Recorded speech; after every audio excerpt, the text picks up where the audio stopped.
তো হ্যালো বন্ধুরা, তোমাদের সঙ্গে আজকে আমি শেয়ার করব একটা প্রিন্সেস কাট ড্রাফটিং। তো দেখো আমি ব্যাক পার্ট কাটিং করে নিয়েছি, ব্যাক পার্টটা বসিয়ে দিয়েছি।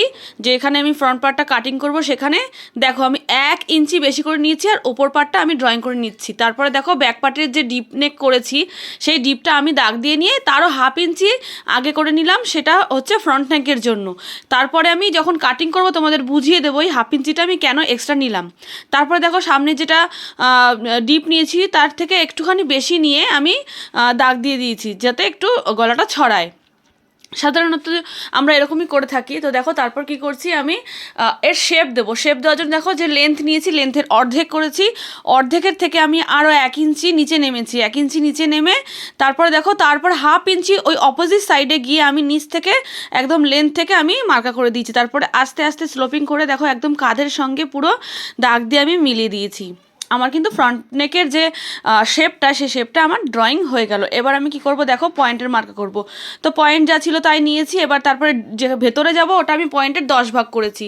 তারপরে 1/2 ইঞ্চি বেশি নিয়েছি সেলাই মার্জিনের জন্য। দেখো উপরে যা নিয়েছি তার নিচে আমি 1/2 ইঞ্চি কম নেব, যেহেতু প্রিন্সেস কাটে ড্রাফটিং হবে। এছাড়া টেকিনের জন্য 1/2 ইঞ্চি আমরা কমই নিই উপর থেকে। তারপরে দেখো যে টেকিনটা নিয়েছি আমি প্রায় 2.5 ইঞ্চি নিয়েছি। 2.5 ইঞ্চি নেওয়ার পরে দেখো আমি একদম এখান থেকে 1/2 ইঞ্চিতে আমি দাগ দিয়ে নিলাম। প্রথমে দাগটা ভুল হয়েছে, তারপরে যে আমি দেখো একদম অ্যাঙ্গেলে দাগটা দিয়ে নিলাম। তারপরে কি করছি এইখান থেকে যে 2.5 ইঞ্চি আমি অপোজিট সাইডে গেছি টেকিনের জন্য সেটার থেকেও আমি অ্যাঙ্গেলে দাগ দিয়ে নিলাম।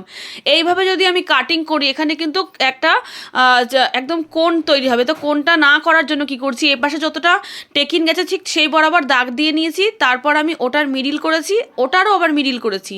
তারপরে দেখো এইটারও মিডিল করেছি, মানে ওই দাগটার আমি 4টে মিডিল করেছি। তারপরে দেখো নিচেরটায় আমি 25 সুতে গেছি, মাঝখানে 1/2 ইঞ্চি, তারপরে 25 সুতো করে দেখো স্লোপিং দিয়ে আমি মিলিয়ে দিয়েছি। তাহলে শেপটা আমি পেয়ে যাবো। তারপরে দেখো প্রিন্সেস কাটের যে শেপটা দেওয়ার জন্য আমি ব্যাক পার্ট বসিয়ে নিয়ে আমি একদম মিডিলে দাগটা দিয়ে নিয়েছি। তারপরে দেখো কি করছি, আবার আমি ব্যাক পার্ট নিয়ে এসেছি। টেকিনে যতটা লেগেছে আমি 1 ইঞ্চি মতো নিয়ে নিয়েছি, যেহেতু 1/2 ইঞ্চি করে টেকিন যাবে, দুটো টুকরো হয়ে যাবে।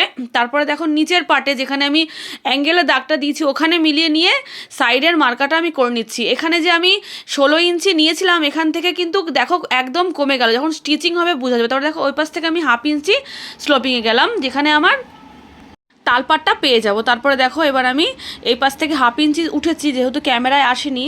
তারপরে দেখো কাটিং করে দিয়েছি। কাটিং করলে কিন্তু আমার প্রিন্সেস কাটের ড্রাফটিংটা পুরো কাটিং হয়ে যাবে। তো দেখো আমি এরপরে কাটিং করে তোমাদের মিলিয়ে দেখাচ্ছি।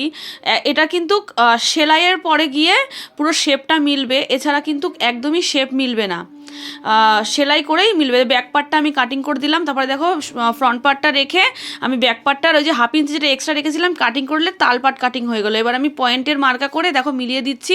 এখানে কিন্তু মিলে গেল, কিন্তু ব্যাক পার্টে যখন আমি সেলাই দেবো তখন গিয়ে কিন্তু পুরোটা মিলবে, এর আগে কিন্তু মিলবে না। আর ওই দেখো আমি যে মিলিয়ে দিয়েছি ওখানে 1/2 ইঞ্চি কিন্তু পার্টের জন্য গেছে। তো আমার প্রিন্সেস কাটের ড্রাফটিং কমপ্লিট। টাটা।